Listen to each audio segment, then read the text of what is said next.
আসসালামু আলাইকুম প্রিয় শিক্ষার্থী বন্ধুরা, তোমরা সবাই কেমন আছো? আশা করি সবাই অনেক ভালো আছো। আরাফাত এডুকেশন কেয়ারের পক্ষ থেকে আজকে তোমাদের সর্বপ্রথম ভিডিও আমার চ্যানেলের এটা। তো আজকে আমরা নবম শ্রেণীর একটা গুরুত্বপূর্ণ অধ্যায় অর্থাৎ পদার্থবিজ্ঞানের দ্বিতীয় অধ্যায় গতি অর্থাৎ মোশন, সে অধ্যায়টা নিয়ে আমরা কয়েকটা টপিক এখানে আছে। অবশ্যই এখানে একটু আমি ভুল করছি, এখানে টপিক এটা অধ্যায় টপিক পিচকারগুলা। তো টপিকগুলা মোট 5টা টপিক, তার ভিতরে আছে গতি ও স্থিতি। অধ্যায়টার নামই গতি, তারপরে একটা টপিক আছে গতি এবং স্থিতি, দুটার ভিতর পার্থক্য, বিভিন্ন প্রকার গতি, স্কেলার ও ভেক্টর, দ্রুত ও সরণ, দ্রুতি ও বেগ। এই কয়েকটা বিষয় নিয়ে আমরা আজকে আলোচনা করব। এর ভেতরে যদি আমরা চিন্তা করি তাহলে প্রথম দুইটা যে টপিক দুটো আছে, এই দুটো আমরা ক এবং খ এর জন্য ভেরি ভেরি ইম্পর্টেন্ট, এবং এটাও আমরা ক খ এর জন্যই করব। এটা এই দুইটা আমরা ক খ এর জন্য করব, বাট এটাতে আমরা একটু চেষ্টা করব ওই যে মাত্রা এবং যে এককগুলো আছে সেগুলো মুখস্থ করা, সেগুলো এমসিকিউ আকারে এখানে আসবে। তো চলো শুরু করা যাক। তাহলে আমাদের প্রথম টপিকটা হচ্ছে গতি ও স্থিতি। জাস্ট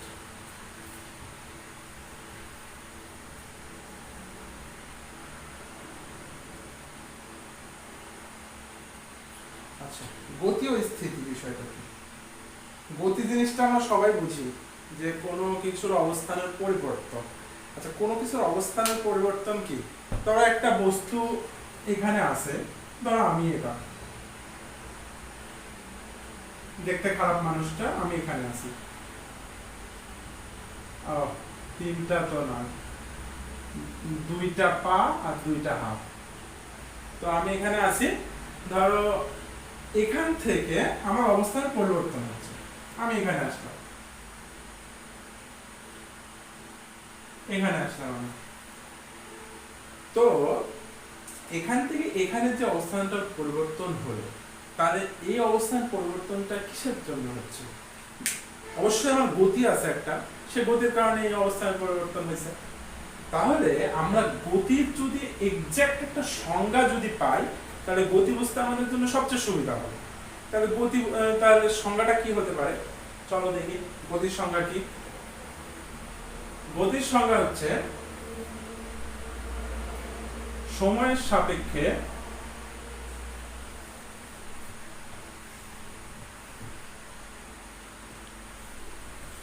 যদি কোনো বস্তুর অবস্থানে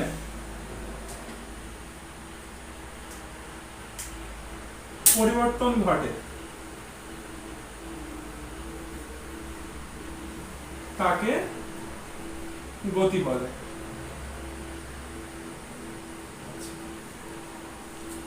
তাহলে আমরা গতি কি এটা আমরা শিখছি।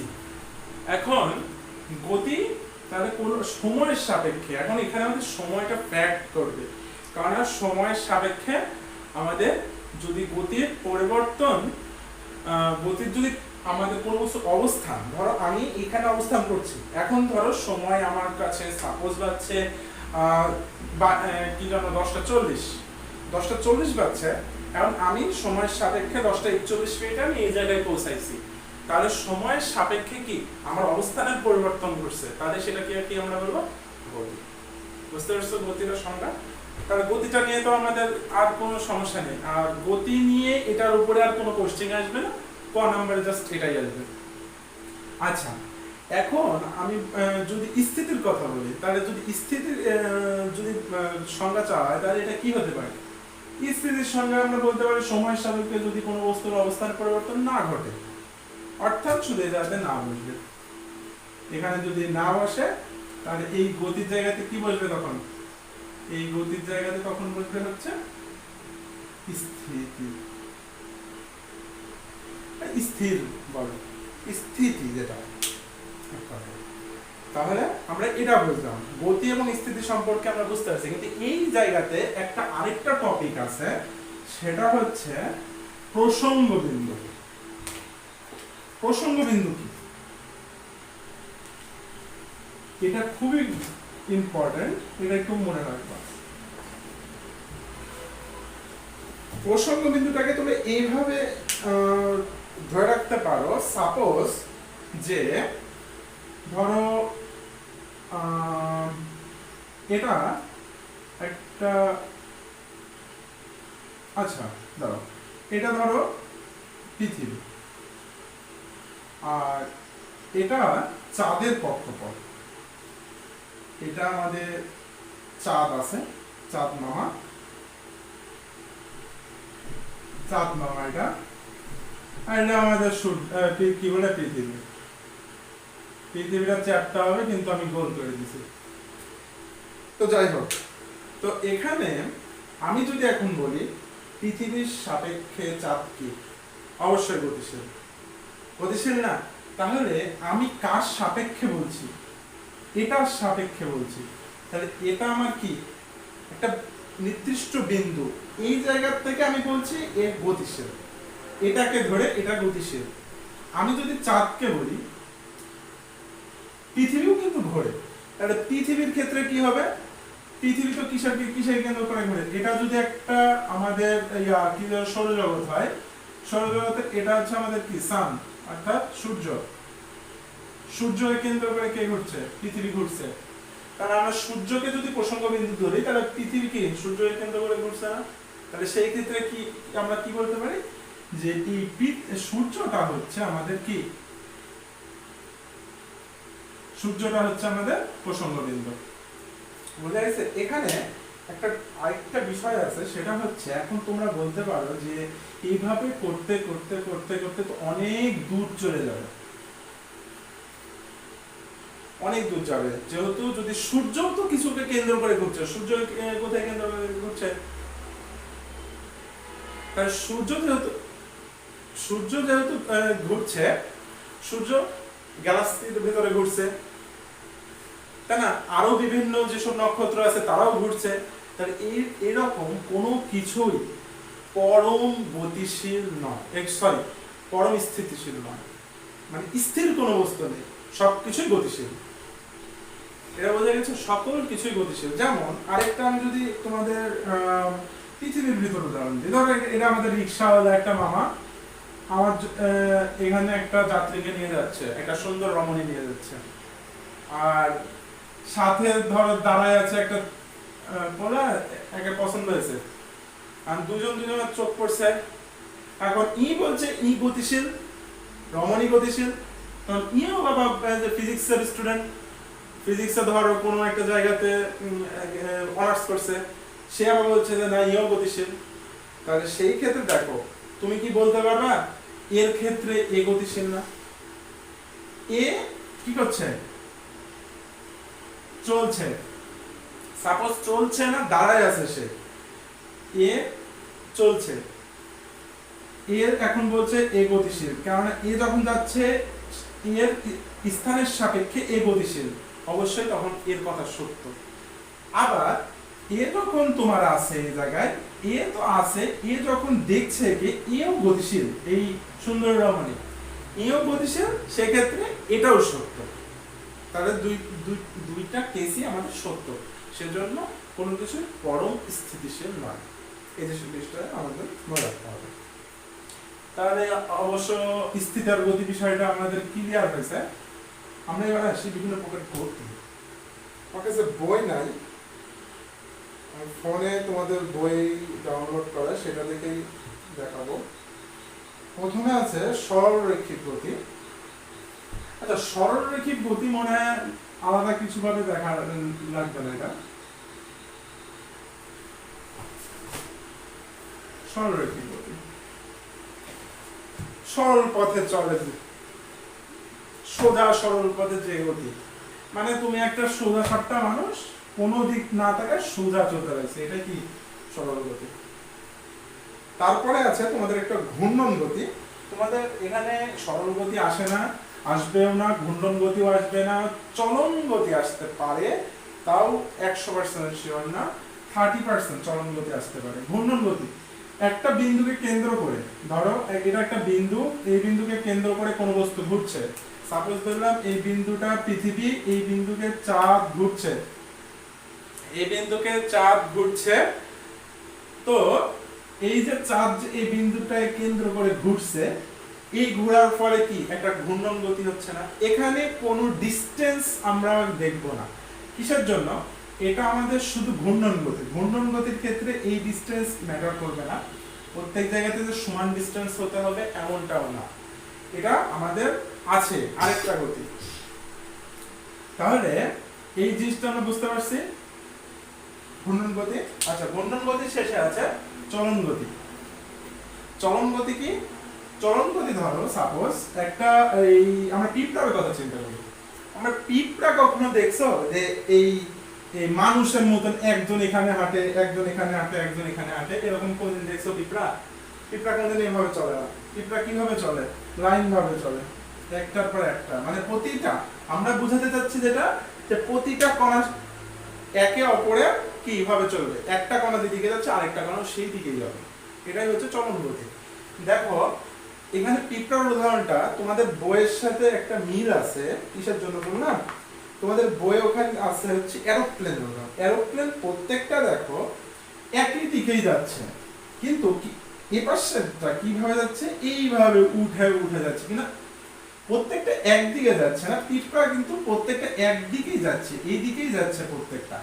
অবশ্য এখানে যে উদাহরণটা আছে সেটা এইভাবে আছে, কিন্তু তোমার এখানে কি প্রথম যে জিনিসটা যাচ্ছে, অর্থাৎ এখানে দেখো কোনো কিছু যদি এমন ভাবে চলতে থাকে যেন বস্তুর সকল কণা একই দিকে যায়, এই জিনিসটা আমি তোমাদের প্রথমে বললাম। তার সকল কণাগুলা, যে এই যে প্রত্যেকটা কণা, ধরো এগুলো আমরা কণা হিসেবে চিন্তা করি, এই কণাগুলো একই দিকে যাচ্ছে, এই দিকেই যাচ্ছে। ধরো সাপোজ এখন যেহেতু এই কণাটা এই দিকে যাচ্ছে, আমরা চেষ্টা করবো এই প্রত্যেকটা কণা একই দিকে যাচ্ছে, তাহলে এই একই দিকে যখন যাবে তখনই সেটা চলন গতি। আশা করি চলন গতি সম্পর্কে তোমাদের ধারণা ক্লিয়ার হয়েছে। তারপরও যদি ক্লিয়ার না হয়, যদি ফেসবুক পেজে দেখো ভিডিওটা, তাহলে অবশ্যই ফেসবুক পেজের কমেন্ট সেকশনে তোমরা বলবে যে কোথায় সমস্যা। আর যদি ইউটিউবে দেখো তাহলে কমেন্ট সেকশনে বলবা। ওকে, আচ্ছা, পর্যায়বৃত্ত গতি।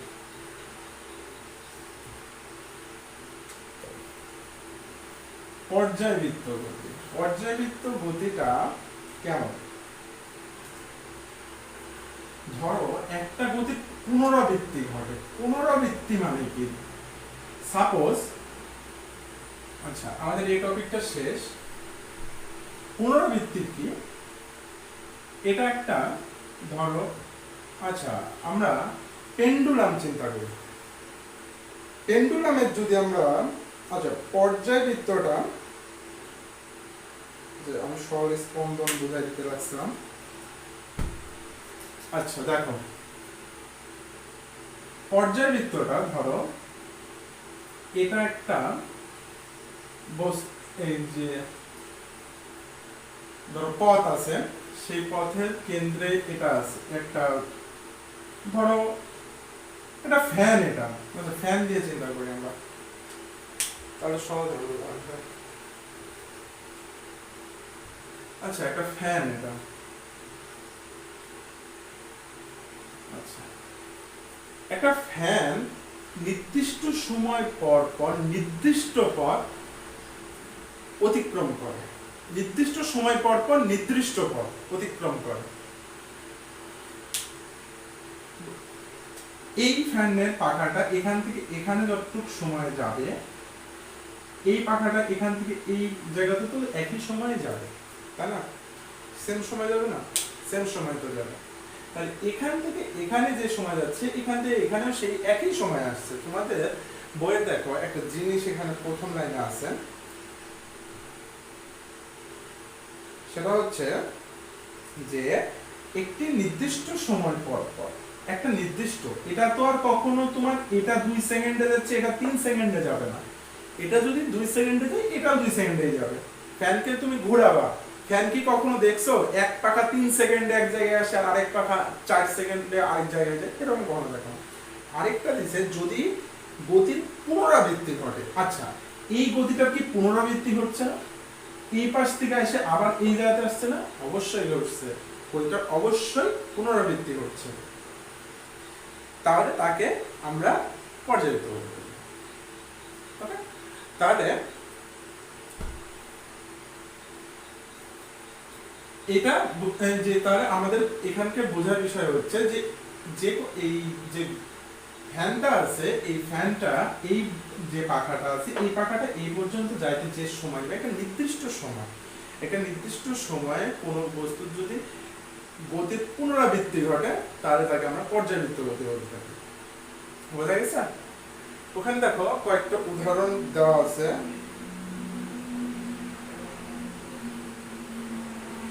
উদাহরণ হিসেবে দেখো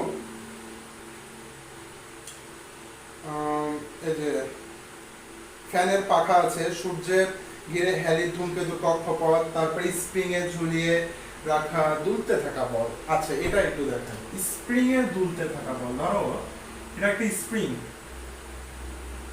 এখানে একটা বল আছে, এই বলটাকে আমি টানলাম নিচের দিকে, নিচে টানে ছেড়ে দিলাম, তাহলে এ কি উপরে নিচে, একবার উপরে উঠবে একবার নিচে নামবে, তাহলে এখানে কি পর্যায়বৃত্ত, এখানে পুনরাবৃত্তি ঘটছে, কতক্ষণ পর পর ঘটছে, এখানে উঠতে লাগছে 1 মিনিট, নিচে নামতে 1 মিনিট, 2 সেকেন্ড, সরি উপরে উঠতে লাগছে 1 সেকেন্ড, নিচে লাগছে 1 সেকেন্ড, তাহলে 2 সেকেন্ড পর পর এটা পুনরাবৃত্তি ঘটছে। তাহলে এই পুনরাবৃত্তিটা যখন ঘটছে তখন এটাকে আমরা কি বলবো, একটা নির্দিষ্ট সময়ের ভিতর, তাহলে আমরা কি বলবো, এটা পর্যায়বৃত্ত, এটা একটা পর্যায়বৃত্ত গতি। আচ্ছা, লাস্ট আরেকটা তোমাদের আছে গতি, সেটা হচ্ছে সরল স্পন্দন। সরল স্পন্দনটা হচ্ছে পর্যায়বৃত্ত গতির মতনই, কিন্তু ওটা হচ্ছে পর্যায়কাল অর্ধেক হবে। আচ্ছা, আরেকটা বিষয়, এই যে যে সময়টা আমি এখান থেকে যে স্প্রিংটা দিলাম, এখান থেকে এটা নিচে, মানে এটা উপর নিচ করবে, এই উপর নিচ করার টাইমে যে টাইমটা লাগছে সেটাকে বলা হয় পর্যায়কাল, যেটা তোমরা পরবর্তীতে দেখবা অন্য অধ্যায়ে পর্যায়কালের দরকার হবে। হ্যাঁ, এই জিনিসটা মনে রাখবো, পর্যায়কাল। আচ্ছা, যাই হোক, তাহলে এবারে আসি সরল স্পন্দন গতি। সরল স্পন্দন গতিটা কি রকম? ধরো একটা পেন্ডুলাম আছে, এটা একটা পেন্ডুলাম, পেন্ডুলাম বিষয়টা দিয়ে হয়তো বুঝতে পারবো না। আচ্ছা, এটা দোলনা চিন্তা করো, এটা একটা দোলনা, দোলনাটা অবশ্য হয় নাই, এটা একটা দোলনা। এই দোলনাটাকে আমি এই পাশ থেকে টানলাম এই পর্যন্ত,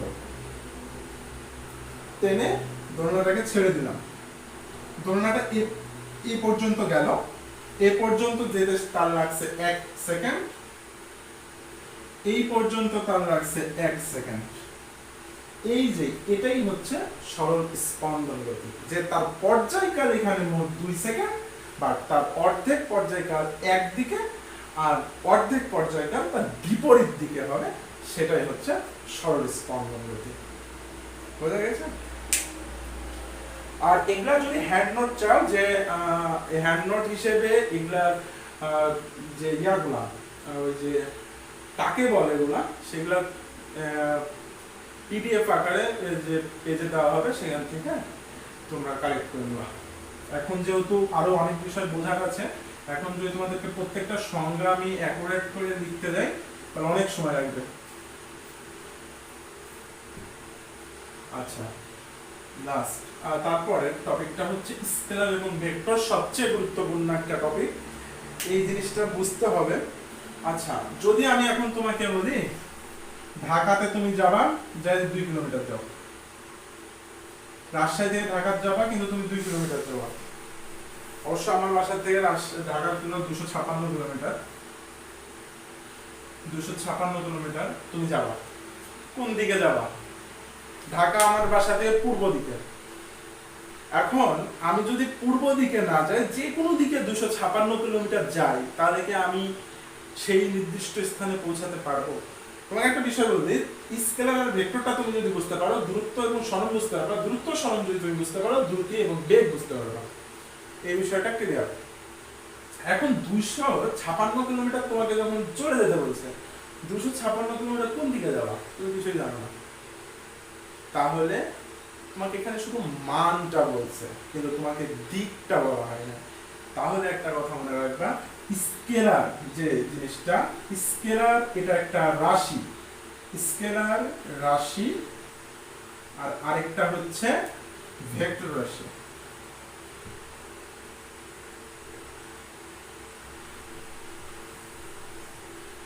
স্কেলার রাশি এবং ভেক্টর রাশি। স্কেলার রাশির কি আছে? মান আছে, কি নাই? দিক নাই। আর ভেক্টর রাশির কি আছে? উভয় আছে।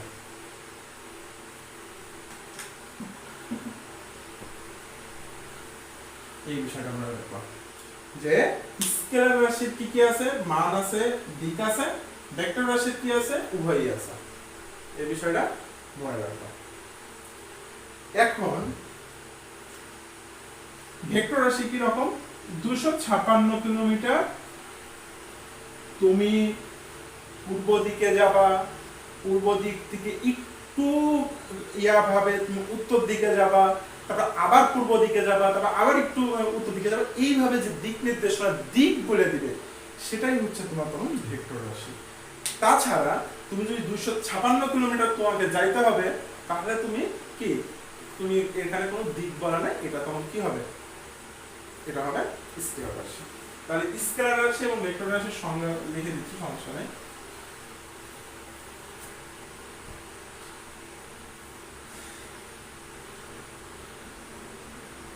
যে সকল রাশির মান ও দিক রয়েছে তাকে ভেক্টর রাশি বলে।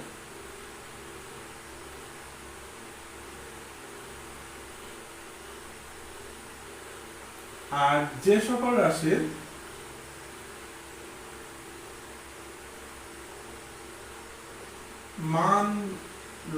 মান রয়েছে, আচ্ছা মান রয়েছে, মান আছে কিন্তু দিক নেই,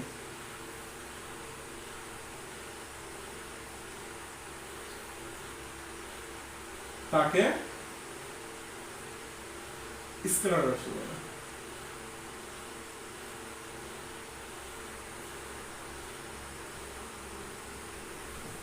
এইটা,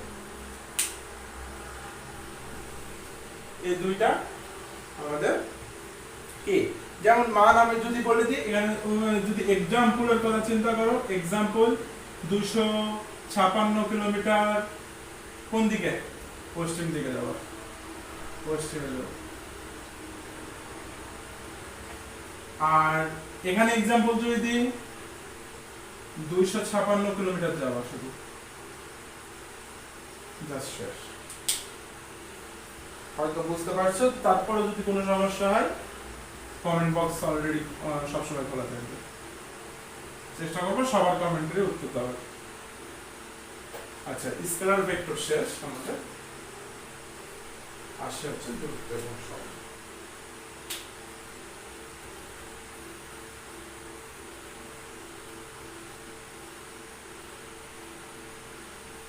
আচ্ছা, স্কেলার ভেক্টর পরে দূরত্ব সময়।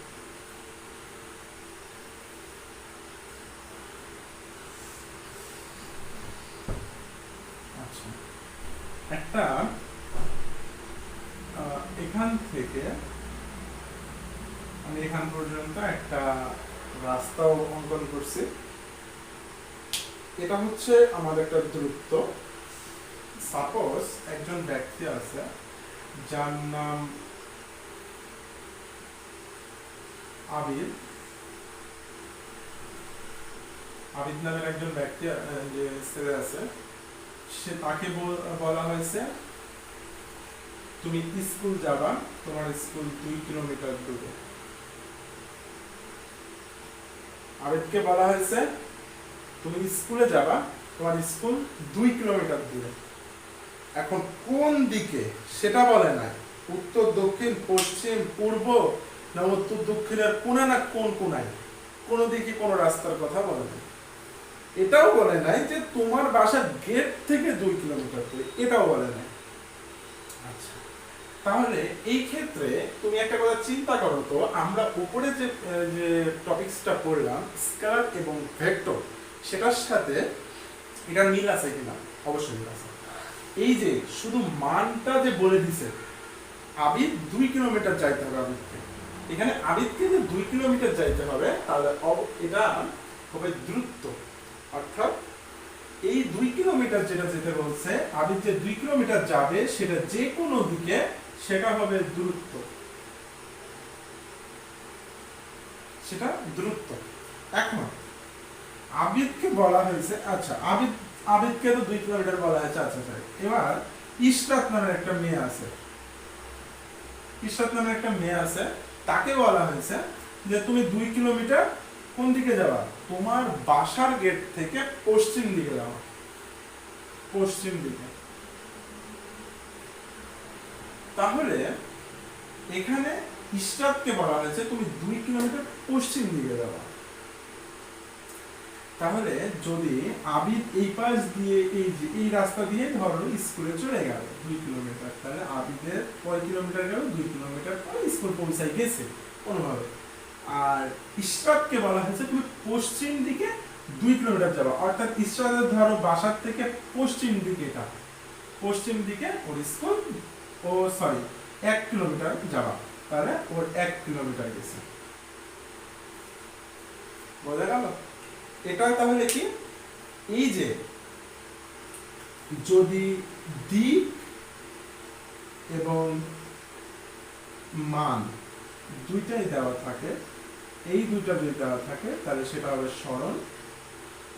তার মানে ইশরাতের ক্ষেত্রে যেটা হয়েছে সেটা হচ্ছে সরণ, আর আবিদের ক্ষেত্রে যেটা হয়েছে সেটা হচ্ছে দূরত্ব। তাহলে দূরত্ব আর সরণ বিষয়টা বুঝতে পারছো? দূরত্বের কি আছে? শুধু মান আছে। সরণের কি আছে?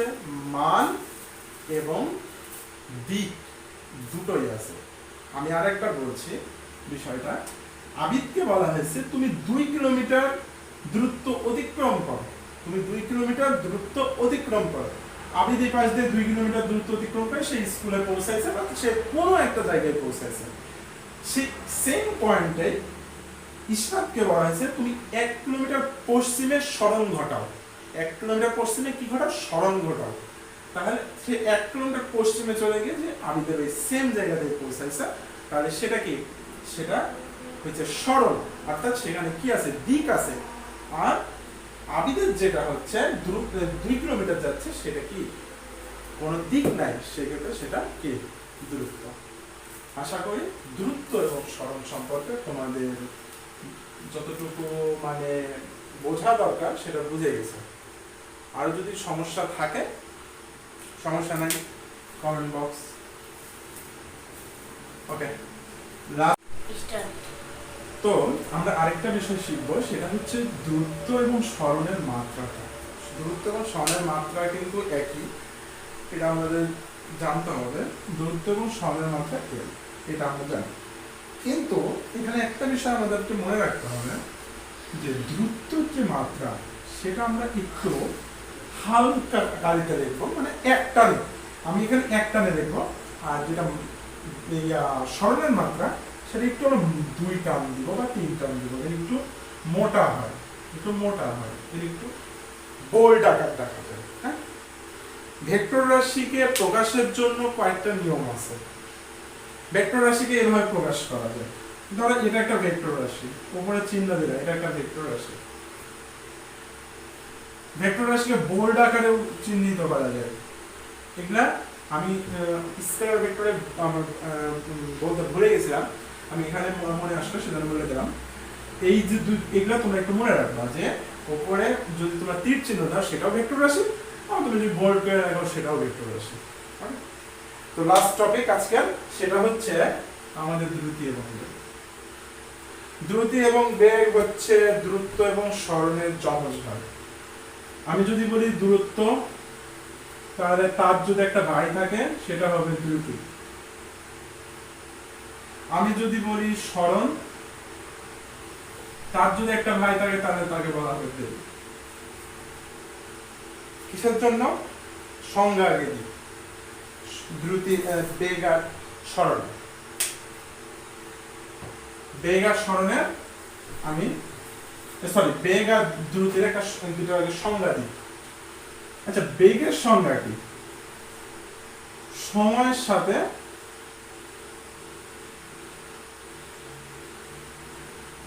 কোন বস্তুর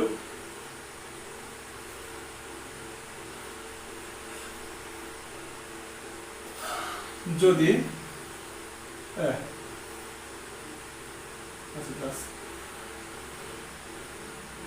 কোন বস্তুর যদি সরণ ঘটে, অবস্থানের পরিবর্তন হয়, সরণ ঘটে, তাকে বেগ বলে।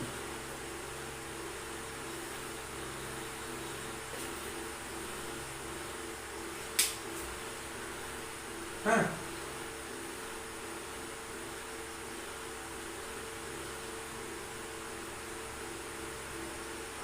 আচ্ছা, এখন বেগ, বেগের মাত্রা আছে। হ্যাঁ, বেগের মাত্রাটা কি? আগে বেগের একটা সূত্র আছে এখানে। বেগের সূত্রটা হচ্ছে বেগ ইজ ইকুয়াল টু সরণ ভাগ সময়। এটা হচ্ছে বেগের সূত্র। আর সরণের মাত্রা কি আমরা জানি? এল। আর সময়ের মাত্রা টি। এটা যদি কেউ না জেনে থাকো যে সরণের মাত্রা এল আর সময়ের মাত্রা টি, তাহলে প্রথম চ্যাপ্টারটা একটু চেক করো। প্রথম চ্যাপ্টার অবশ্য আমি ভিডিও আপলোড করি নাই, যদিও সেই চ্যাপ্টারটা একবারেই ইম্পর্টেন্ট না সেটা, সেজন্য সেটা আমি ভিডিও এখন আপলোড করি নাই, সেটা দরকারও পড়বে না হয়তো। তারপর যেটা ইম্পর্টেন্ট সেটা আমি ধীরে ধীরে আপলোড করবো। এখানে L ইনভার্স 1 এভাবেও লেখা যায় এটা। এখন এটা তো আমরা কি লিখলাম? মাত্রা লিখেছি। এটা আমরা কি লিখলাম? মাত্রা। মাত্রা জানলাম, কিন্তু এটা এককও আছে একটা। তোমরা বই দেখলে বলবা যে ভাইয়া তো মাত্রা শিখাইছে, তার এককটা কিভাবে আসছে? হ্যাঁ, একক আসছে। এল এর অর্থাৎ লেন্থ। এল মানে কি? আমাদের লেন্থ না? সরণের একক, সরণ কি? সরণের মাত্রা কি? লেন্থ। তাহলে লেন্থ মানে এল। এল হচ্ছে সরণের মাত্রা, আর যদি পূর্ণ রূপটা লাগে তাহলে সেটা লেন্থ হয়। আচ্ছা, এল এর যে কি বলে লেন্থের একক কি? মিটার। আর সময়ের একক সেকেন্ড। ms ইনভার্স 1 বা m ডিভাইড বাই s, যে কোনো একটা তুমি দেখতে পারো, কোনো সমস্যা নেই।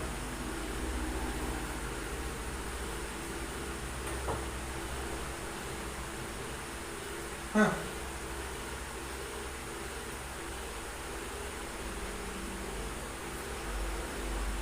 আচ্ছা, এখানে কোনো না। হ্যাঁ, সময়ের সাথে যদি সরণ ঘটে, বা বেগ হচ্ছে সময়ের সাথে সরণের পরিবর্তনের হার, এটা বললে হয়। এটা আমি আমার নিজের মতন লিখছি, তুমি এটাও লিখতে পারো, অথবা তোমরা যদি বইয়ের ভাষায় লিখতে চাও তাহলে এটাও লিখতে পারবে। বেগ হচ্ছে সময়ের সাথে সরণের পরিবর্তনের হার, আর দ্রুতিটা কি? সময়ের সাথে দ্রুতের পরিবর্তনের হার, বাদ বাকি যা আছে সেটা। অর্থাৎ দ্রুতি যদি আমরা বাইর করতে চাই তাহলে এই সেম ভাবে কি হবে? এখানে হবে হচ্ছে দ্রুত ডিভাইড বাই এখানে আসবে কি? সরণ, সময়। তাহলে কি হবে? এখানে তো এল, এখানে টি আছে, এল টি ইনভার্স 1, মাত্রা ms ইনভার্স 1, যেটা ইচ্ছা লিখতে পারো, m ডিভাইড বাই s।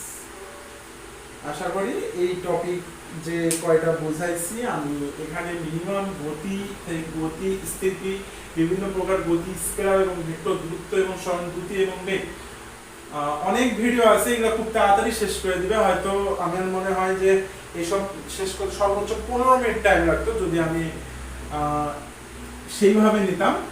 সর্বোচ্চ 15 মিনিটে এটা শেষ করে দেওয়া যাবে। তারপরও অনেকেই আছে যারা আস্তে ধীরে বুঝতে চেষ্টা করে, আবার একটু কম বোঝে, তাদের জন্য খুবই আস্তে আস্তে চেষ্টা করছি প্রত্যেকটা টপিক বোঝানোর। আশা করি এই টপিকগুলোর কোনো সমস্যা থাকবে না, এবং পরবর্তী পর্বে আমরা যে গ্যালিলিওর সূত্রর আগ পর্যন্ত যা আছে, অর্থাৎ ত্বরণ মণ্ডল, গড় অঙ্কগুলা। আর আরেকটা বিষয় হচ্ছে তোমাদের ওই যে 3টা সূত্র আছে, এই 3টা সূত্রর কিছু অঙ্ক, যেটা একটা হচ্ছে বেগের সূত্র, একটা দূরত্বের সূত্র, 2টা দূরত্বের সূত্র আছে, একটা হচ্ছে সমত্বরণের আর একটা ত্বরণের সূত্র আছে। এই জিনিসগুলা আমরা নেক্সট লেকচারে আলোচনা করব। দিয়ে নেক্সট লেকচারে আমাদের মোটামুটি বলতে পারবা যে গতির যেগুলা মানে সমতলে ঘটে সেগুলা মোটামুটি শেষ, সেগুলা নিয়ে তোমরা পাওয়া না। তারপরে আমরা যাব যেগুলা হচ্ছে উচ্চতা নির্ভর করে, যে এইচ আসবে তখন, জি আসবে, জি আসবে তখন, তখন আমরা আরেকটা পর্ব আসবে, মোট 3টা পর্বে অধ্যায় শেষ করা হবে, এবং তারপরে গাণিতিক সমাধানের জন্য একটা পর্ব আসবে এবং এমসিকিউ সমাধানের জন্য মোট 5 পর্বের মাধ্যমে গতি অধ্যায়কে সম্পূর্ণরূপে শেষ করা হবে। কিন্তু আমরা প্রথমে অধ্যায়গুলো শেষ করব, যেহেতু সেজন্য প্রথমে পর্ব আকারে 3টা করে পর্ব প্রত্যেকটা অধ্যায়ের জন্য, মানে চ্যাপ্টার শেষ করে চলে যাব, সৃজনশীলগুলো পরে হবে। আর তোমাদের আরেকটা বিষয়, এই 5টা টপিকের ভিতরে যদি কোনো প্রকার সমস্যা থাকে তোমরা ইনবক্সে মেসেজ দিতে পারো, সমস্যা নেই, পেজের ইনবক্সে মেসেজ দিবা, আমি চেষ্টা করব তোমাদের উত্তর করে দেওয়ার। ধন্যবাদ সবাইকে।